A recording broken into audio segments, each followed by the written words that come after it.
There's something about working the night shift that makes you feel like the normal rules don't apply. The building is different after everyone leaves. The silence is different. And sometimes, the people are different too. I didn't know it then, but someone was already studying me. My name is Brent L. Jones. I was 29 when this happened, working as a data entry clerk at a logistics warehouse outside of Columbus. Not glamorous work, but it paid rent and kept the lights on. When they offered me the overnight shift with a $1.50 differential, I took it without thinking twice. Extra money for fewer people around sounded like a dream. The office after midnight has this specific atmosphere that's hard to explain unless you've lived it. Fluorescent lights buzzing overhead like they're trying to tell you something, empty cubicles stretching out in every direction, the vending machine in the break room glowing like a beacon, humming its little mechanical heartbeat. And the silence. It's not peaceful, it's expectant, like the building is holding its breath, waiting for something to happen. There were maybe 6 of us total on the night crew. Most worked in the warehouse itself, loading and unloading. I sat in the office section, entering shipment data, updating inventory logs, reconciling numbers that would mean something to someone in the morning.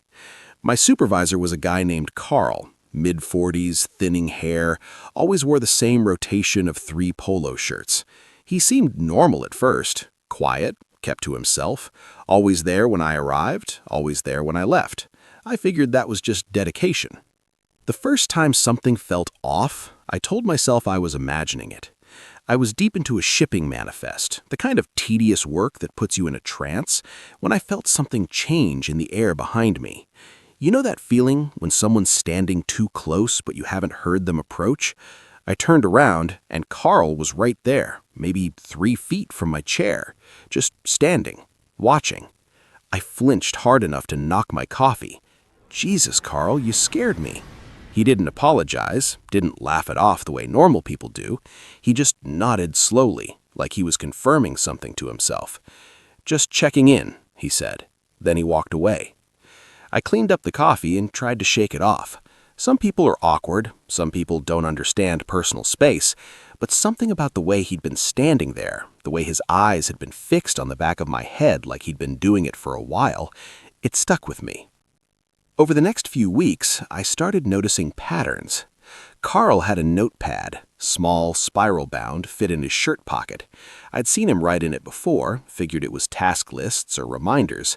Then one night, I came back from the bathroom and caught him scribbling something down while looking at his watch. The next night, same thing happened, and the night after that. On the 4th night, I timed myself, gone for exactly 6 minutes. When I got back to my desk, Carl was writing in that notepad. When he saw me looking, he closed it and slid it into his desk drawer. He was timing my bathroom breaks, writing them down. Then the objects started moving. Small stuff at first. A pen I always kept on the left side of my keyboard would be on the right when I came in. My stapler faced a different direction. The photo of my dog that I'd taped to my monitor shifted an inch to the left. I told myself I was being paranoid. Maybe the cleaning crew bumped things. But it kept happening, and it only happened on nights I worked. One Thursday, I came in to find my chair adjusted. I'm 6'2", so I keep it raised pretty high. Someone had lowered it all the way down. Someone had been sitting in my chair. Carl appeared from nowhere. You should lock your drawer. Personal items. Never know who might go through them. The way he said it felt like a warning and a confession at the same time. Things escalated quickly after that. I stayed late one night to finish a backlog. Most of the warehouse crew had already clocked out. Carl was in his office, door closed, lamp on. I needed a form from the filing cabinet near his door, so I walked over quietly. The door was cracked open about an inch. Through that inch, I saw my personnel file open on his desk. My photo, my emergency contact information, my home address. Carl was reading it like a novel, slowly, running his finger under the lines. I backed away before he could notice me. My heart was slamming against my ribs. There was no reason for him to have my file at 11 at night, alone in his office, reading it like that. The next shift, Carl started walking me to my car. "Parking lot's dark," he said when I tried to decline. "Not safe, I don't mind." He said it like he was doing me a favor. But every night after that, no matter how I timed my exit, Carl was there, waiting by the door, walking beside me in silence, standing at the edge of the lot, watching until I pulled away. A week into the parking lot walks, a woman from the warehouse side approached me. Her name was Hazel J. Wheeler. She waited until Carl was out of earshot, then leaned in close. "You're the new night guy, right?" I nodded. "He did this to the last guy, too." My mouth went dry. "Did what?" Hazel glanced toward Carl's office. "The watching, the showing up out of nowhere. Tyler, the guy before you, he used to joke about it at first, called Carl his shadow. Then he stopped joking. Then he stopped showing up, quit without notice, wouldn't even come back for his last check." "Why?" "He never said exactly, but I saw him on his last night here. He looked scared, not annoyed, scared, the kind of scared that doesn't go away." She patted my shoulder and walked off. That night, I couldn't focus. Every time I looked up, Carl was looking back, not working, not pretending to be busy, just watching. 2 days later, I found out Carl had requested my home address from HR. The HR coordinator, a woman named Conchetta, left me a voicemail. "Hey Brent, just following up on the address verification request your supervisor put in. We usually only do those for emergency contacts. Can you confirm this was authorized?" I listened to that voicemail 3 times. Then I sat in my car in the parking lot, hands shaking. Then came the night that ended it. 3:47 a.m.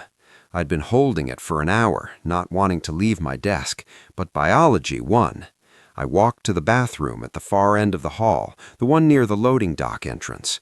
It was the furthest from Carl's office. The hallway was dark, except for the emergency exit sign at the end, glowing that sick red color. My footsteps echoed. The bathroom door was heavy, industrial, and it groaned when I pushed it open. I stepped inside and froze. Carl was already there, standing in the middle of the room, not at a urinal, not by the sink, just standing, like he'd been waiting. The door swung shut behind me with a click that sounded like a lock. "Brent," he said. His voice was different, softer, almost tender. "I was hoping you'd come." I couldn't move. "You're different from the others, Carl." He took a step closer. "They always leave. Tyler left, Marcus before him. They couldn't handle it, couldn't appreciate it." "Appreciate what?" "The attention." He smiled. It didn't reach his eyes. "I watch because I care, Brent. I learn everything about them, and they leave anyway. But you stayed. You kept coming back. That means something." Another step closer.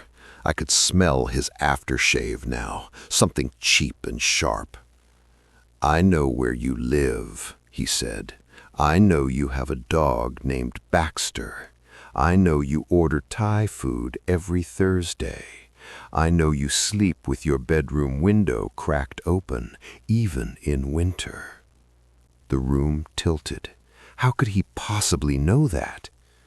"I've been patient," Carl said, "but I think it's time we got to know each other better, don't you?" The exit felt impossibly far. Carl was between me and the main hallway. No windows, no other doors. I was trapped. "Carl," I said slowly, forcing my voice to stay calm, "I need to get back to my desk. I've got a shipment log due by 4. He tilted his head. "The shipment log can wait." "It really can't." For a long moment, neither of us moved. The buzz of the lights filled the silence. Then, finally, Carl stepped aside, just enough to let me pass. But as I walked by him, close enough to feel the heat coming off his body, he leaned in. "This conversation isn't over," he whispered. "We have all the time you keep giving me." I walked out of that bathroom at a normal pace, down the hallway at a normal pace. I sat down at my desk, logged out of my computer, grabbed my keys, and stood up. Coral was watching from his office doorway. "Shift's not over for 3 hours," he said. "I know." I walked past him, through the warehouse, out the loading dock door, into the cold night air. My car was 40 feet away. I didn't run. Something told me running would trigger something in him. So I walked, steadily. I got in my car, locked the doors, and started the engine. In my rearview mirror, Carl was standing in the loading dock doorway, watching. I drove away and never went back. I didn't return for my last paycheck. I didn't return for the jacket in my locker. I changed my locks that weekend, started keeping my bedroom window closed. 6 months later, I ran into Hazel at a gas station. "Have you heard about Carl?" she asked. I shook my head. "Finally terminated. Another guy on night shift. Guess Carl took things further this time. Police were involved." She didn't say anything else. I didn't ask. People ask me if walking out on a paycheck was worth it. I left almost a week's wages on the table. I ask them if they've ever felt someone watching them breathe, if they've ever known with absolute certainty that someone had memorized the rhythm of their life, where they sleep, what they eat, when they're vulnerable. They usually go quiet after that. Your job isn't worth your safety. A paycheck isn't worth your peace.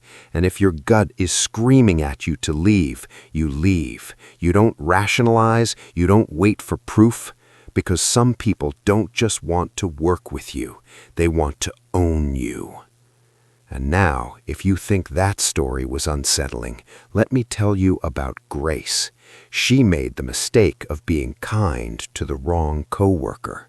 What started as break room small talk turned into something that followed her home. And when I say followed, I mean that literally. Story 2.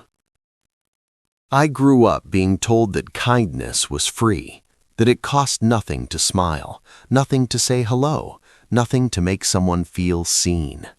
My mother used to say that you never know what battle someone else is fighting, so be gentle, be warm, be the person who makes the room a little brighter. I believed that. I built my whole personality around it, and it almost got me killed. My name is Grace T. Brown.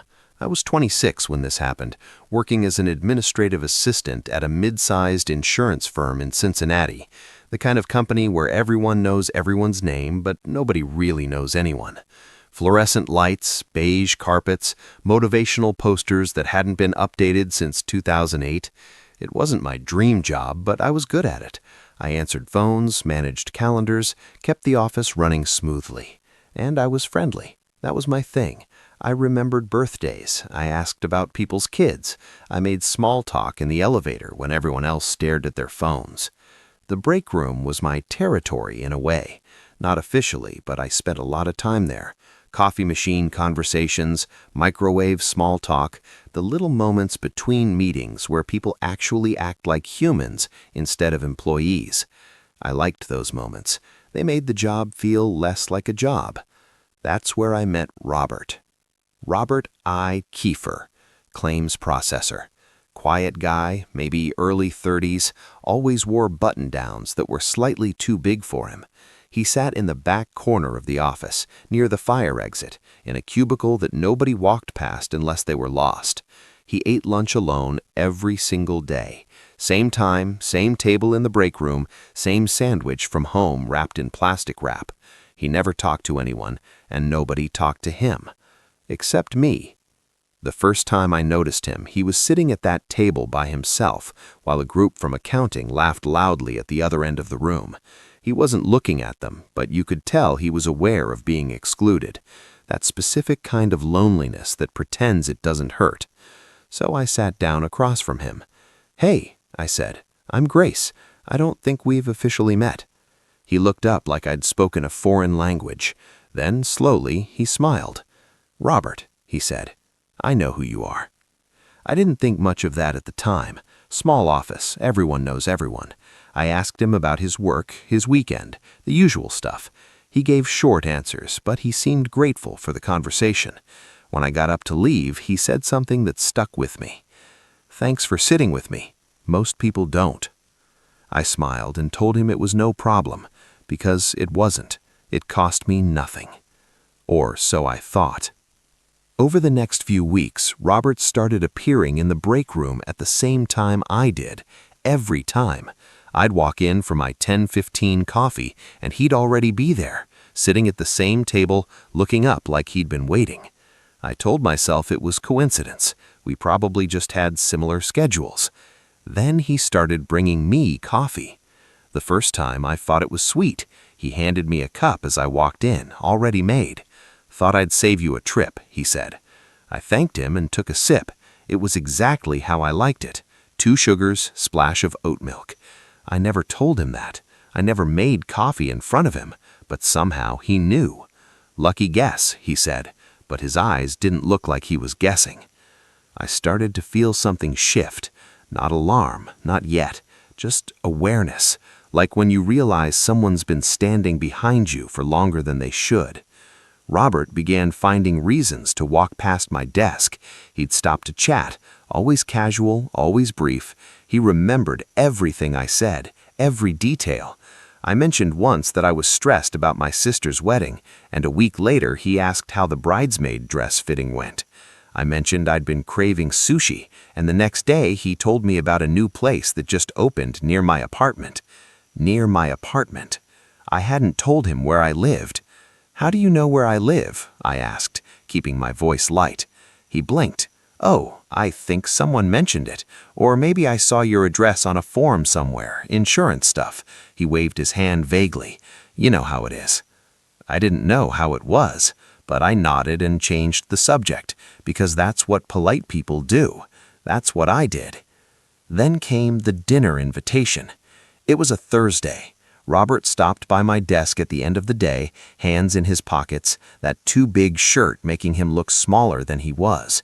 "Hey," he said, "I was wondering if maybe you'd want to get dinner sometime. There's this Italian place I've been wanting to try." I felt my stomach drop, not because the invitation itself was scary, but because I knew instantly that saying no was going to change something. I could see it in the way he was standing, the way his eyes were fixed on mine, like my answer was the most important thing in the world. "That's really sweet," I said carefully, "but I'm actually seeing someone right now. I'm sorry." I wasn't seeing anyone, but it felt like the safest excuse, the kind that didn't leave room for negotiation. Robert's face didn't change, not at first, but for a moment, maybe 2 seconds, everything behind his eyes went completely blank, like someone had flipped a switch and all the warmth just drained out. Then he smiled. "No problem," he said. "Just thought I'd ask." He walked away. I sat at my desk for 10 minutes, heart pounding, telling myself I was overreacting. He took it fine. He smiled. It was fine. It wasn't fine. The next Monday, I stayed late to finish some invoices. The office emptied out around 6, and by 7, I was the only one left on my floor. When I finally gathered my things and headed to the parking garage, I wasn't thinking about Robert. I was thinking about what I was going to order for dinner. The parking garage was underground. 3 levels, concrete pillars, that specific echo that makes every sound feel amplified. My car was on level 2, near the stairwell. I walked quickly, keys already in my hand, the way women learn to do without anyone teaching them. I was maybe 20 feet from my car when I saw him. Robert was standing next to the pillar closest to my parking spot, just standing there, hands at his sides, watching me approach. I stopped walking. "Robert?" "Hey, Grace." His voice echoed off the concrete. "Working late?" "What are you doing here?" "My car's over there." He gestured vaguely toward the other end of the garage, nowhere near where he was standing. "Okay," I said slowly. "Well, have a good night." I walked to my car faster than I should have, unlocked it, got in, locked the doors immediately. When I looked in my rearview mirror, Robert was still standing there, watching me pull away. I told myself he was just being weird, socially awkward. Maybe he wanted to apologize for the dinner thing. Maybe he was embarrassed. But something in my gut said otherwise. The next morning, there was a gift on my desk. A small box of chocolates, my favorite brand, the salted caramel ones I'd mentioned once, months ago, in a conversation I barely remembered. There was no card, no note, just the chocolates, placed perfectly in the center of my keyboard. I looked across the office toward Robert's cubicle. He wasn't looking at me, but he was smiling. 2 days later, another gift appeared. A scarf. Soft, cashmere, exactly the shade of deep burgundy that I loved. I hadn't told anyone at work my favorite color. I hadn't worn anything burgundy to the office, but there it was, folded neatly on my chair like someone had been waiting for me to find it. I went to HR. Helen R. Caldwell was the HR coordinator. Nice woman, mid-50s, always had pictures of her grandkids on her desk. I sat across from her and explained everything. The break room timing, the coffee, the parking garage, the gifts. Helen listened sympathetically. Robert has had some boundary issues in the past. We've spoken with him before. About what? She hesitated. I can't get into specifics, but I hear you. I'll have a conversation with him. That's it? A conversation? We have to follow protocol, Grace. There's no evidence of anything threatening. He gave you gifts. That's not against company policy. I wanted to scream. Instead, I nodded and thanked her and walked back to my desk, feeling like I'd just been told to handle a fire with a paper towel. Helen's conversation must have happened because Robert stopped appearing in the break room. He stopped walking past my desk. For a week, maybe 2, things felt almost normal. Then my phone buzzed. 11:07 p.m. Unknown number. I was in bed, half asleep, scrolling mindlessly. I almost didn't open it. I wish I hadn't. It was a photo. My apartment building, taken from the street, at night. My window was visible. 3rd floor, 2nd from the left. The light was on. My silhouette was barely visible through the blinds. Underneath the photo, one line of text. You left your blinds open. I couldn't breathe. I sat up in bed, heart slamming against my chest, and looked at my window. The blinds were open. Just a crack. Just enough. He knew where I lived. He knew which floor. He knew which window was mine. He had stood outside my building, in the dark, and taken a photo while I was inside, while I was home, while I thought I was safe. My hands were shaking so badly I could barely type. I screenshot the message. Then I grabbed my laptop, still in my pajamas, and walked out to my car. I couldn't stay in that apartment, not with those windows, not knowing he might still be out there. I sat in my car in the parking lot of a 24-hour grocery store and typed my resignation email. Effective immediately. Personal reasons. Please mail my final check. I didn't explain. I didn't give 2 weeks. I didn't care about the reference. I filed a police report that same night. The officer was sympathetic but honest. Without a direct threat, there's not much we can do. But it's documented now. If he escalates, call us immediately. If he escalates, like what he'd done wasn't already escalation. I blocked the number, changed my locks the next morning, installed cameras that weekend, started parking in different spots, taking different routes, checking over my shoulder every time I left the house. A week later, I heard through a former coworker that Robert had been placed on administrative leave. Not fired, not arrested, just leave, pending investigation. I don't know if that investigation ever went anywhere. I don't know if he's still at that company or if he moved on to somewhere else. I don't know if he's watching someone new right now, sitting across from her in a break room, memorizing the way she takes her coffee. What I do know is this.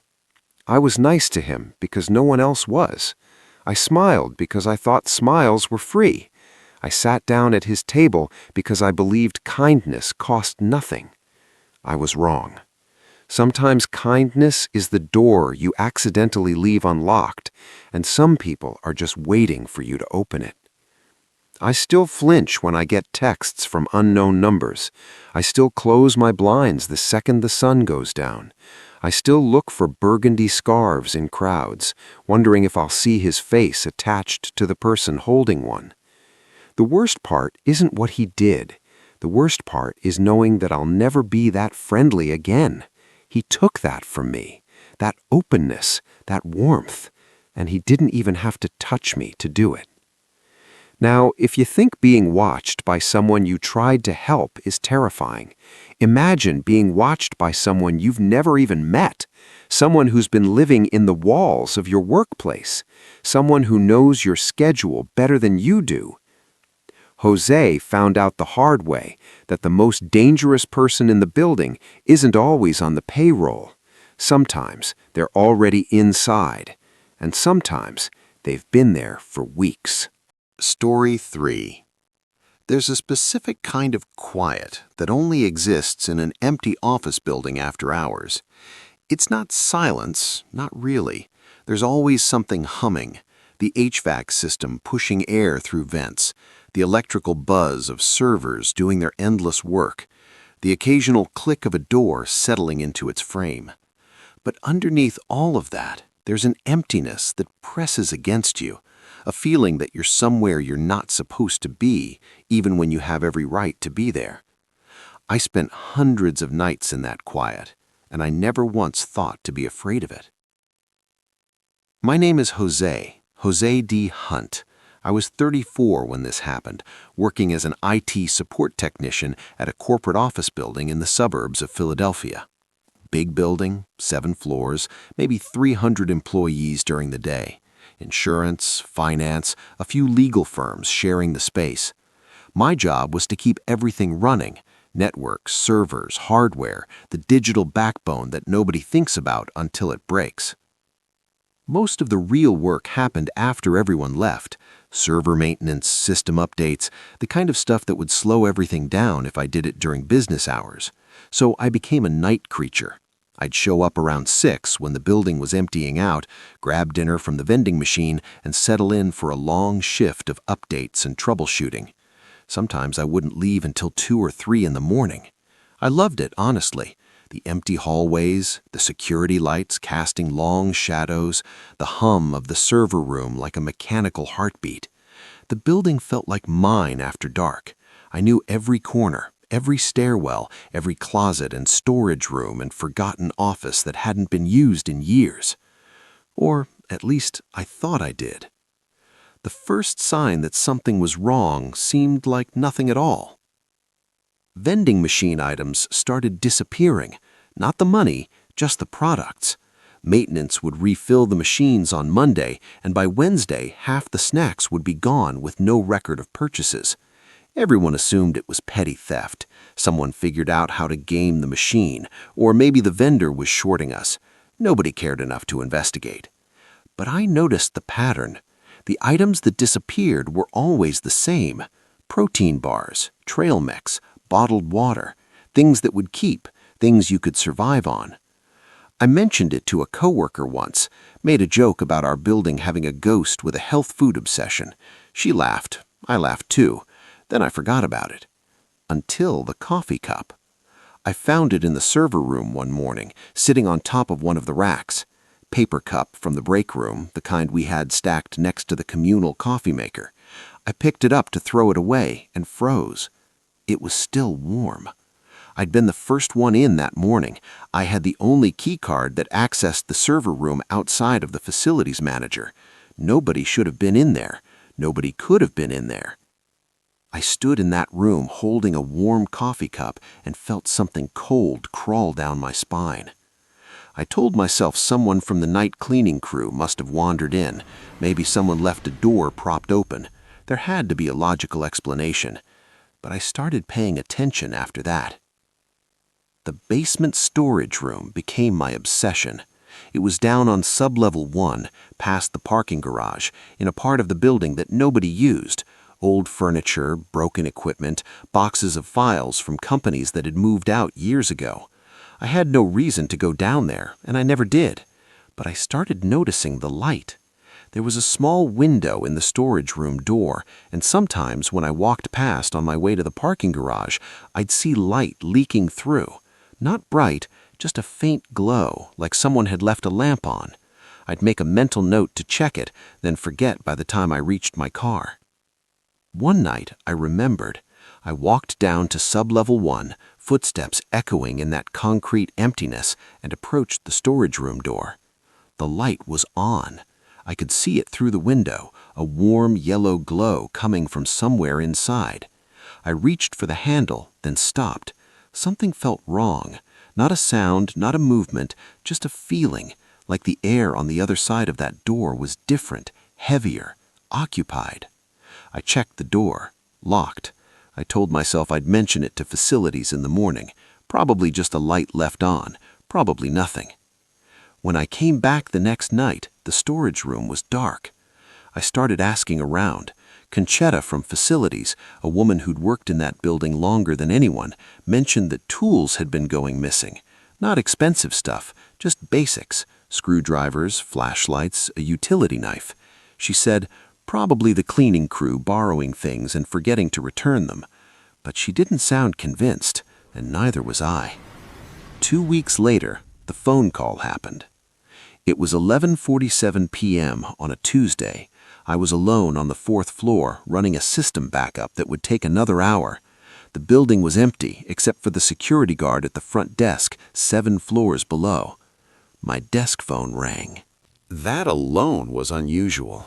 Nobody called the IT desk after hours. Everything came through email or the ticketing system. I stared at the phone for 2 rings, then picked up. IT support, this is Jose. Silence. Not dead air, not a disconnected line. Silence with weight to it, the kind of silence that means someone is there, listening, choosing not to speak. Hello? I said again. Can I help you? Then I heard it. Breathing. Slow. Steady. Deliberate. Like someone was holding the phone close to their mouth, letting me hear each exhale. Who is this? The breathing continued. In. Out. In. Out. I pulled the phone away from my ear and looked at the display. Internal call. Extension 4112. I stopped breathing. Extension 4112 was the basement storage room, the room with no working phone line, the room that had been disconnected from the system for years because nobody used it, the room where I'd seen the light. I sat there, phone in hand, listening to someone breathe from a place that shouldn't exist on our phone system, from a room that should have been empty, from somewhere beneath my feet, in the dark, where someone was holding a phone that couldn't possibly work. And they were waiting for me to respond. I hung up. For a full minute, I sat at my desk staring at the phone, waiting for it to ring again. It didn't. The backup continued its progress. The servers hummed. Everything was normal. Except nothing was normal at all. I called down to the security desk. Marcus was working that night. Good guy, former military, took his job seriously. I told him about the call, about the extension, about the storage room. He didn't laugh. He didn't tell me I was being paranoid. "I'll meet you at the elevator," he said. We rode down to sublevel 1 together. Marcus had his flashlight out, hand resting on his belt like he was expecting trouble. The parking garage was empty, our footsteps echoing off concrete and metal. The storage room was at the far end, past rows of pipes and electrical panels. As we approached, I saw the light again, that faint yellow glow through the window. Marcus tried the handle. It turned. The door was unlocked. He pushed it open slowly, flashlight beam cutting through the darkness. I stood behind him, heart hammering, every instinct screaming at me to run. The beam swept across the room. At first, it looked like what you'd expect. Old furniture, filing cabinets, boxes stacked against walls. Then Marcus angled the light toward the far corner, behind a stack of broken chairs. Someone had built a nest. A sleeping bag, unrolled on a foam pad, empty food containers stacked neatly to one side, protein bar wrappers, water bottles, a small battery-powered lantern turned off but still warm to the touch, and a laptop, open, connected to our building's Wi-Fi. "Jesus Christ," Marcus whispered, but he hadn't seen the walls yet. I took the flashlight from him and swept it wider. That's when my stomach dropped. The walls were covered. Photographs, dozens of them, printouts taped up in careful rows, organized like an investigation board. The parking garage from multiple angles, the main entrance, the break room, the fourth-floor hallway. My floor. And employees, candid shots taken through windows, through doorways, from angles that meant someone had been watching and waiting for the perfect moment. People at their desks, people walking to their cars, people who had no idea they were being photographed. I moved the beam slowly, dreading what I knew I'd find. There, third row from the left, my face, 3 times. Me at my desk, profile view, taken through the server room window. Me walking across the parking garage, keys in hand. Me standing at the vending machine, reaching for a protein bar, the timestamp showing a date from 2 weeks ago. And on a printout of the building's shift schedule, taped to the center of the wall like a trophy, my name was circled in red marker, highlighted, with notes in the margin. Works alone after 10 p.m. Server room, no cameras. Parks, level 2, northwest corner. He'd been studying me, planning something, and I'd never known. Marcus was already on his radio, calling for backup, calling the police. I couldn't move. I couldn't stop staring at those photographs, at my own face looking back at me, at the realization that for weeks, maybe months, someone had been down here in the dark while I worked 7 floors above, watching, learning, waiting. The laptop was still logged into our network. The browser history showed he'd been accessing employee directories, security schedules, building blueprints. He knew when the guards made their rounds. He knew which doors had cameras and which didn't. He knew everything about this building. He knew everything about me. The police pulled the security footage that night. It took them 2 hours to piece it together. His name was Lawrence Whitmore. He'd been a maintenance worker at the building until 3 months ago, when he was terminated for performance issues. Nobody told me the details, but I learned later that he'd made several employees uncomfortable. Staring, following, the same pattern that ends the same way every time. When they fired him, they deactivated his keycard and escorted him out. But Lawrence had found another way in. The loading dock on the east side of the building had a door that didn't latch properly. Facilities had put in a work order to fix it 6 months ago. The order was still pending. Lawrence had been slipping through that door every night after the last employee left, making his way down to sub-level 1, setting up camp in a room that nobody ever checked. For 6 weeks. 6 weeks he'd been living in that building, eating from our vending machines, using our Wi-Fi, watching us come and go, taking photographs, making notes, building a file on everyone who worked late, building a file on me. They arrested him 2 days later. He was sitting in his car in the parking garage at 11 p.m., engine off, watching the entrance, waiting. The police found a backpack in his trunk.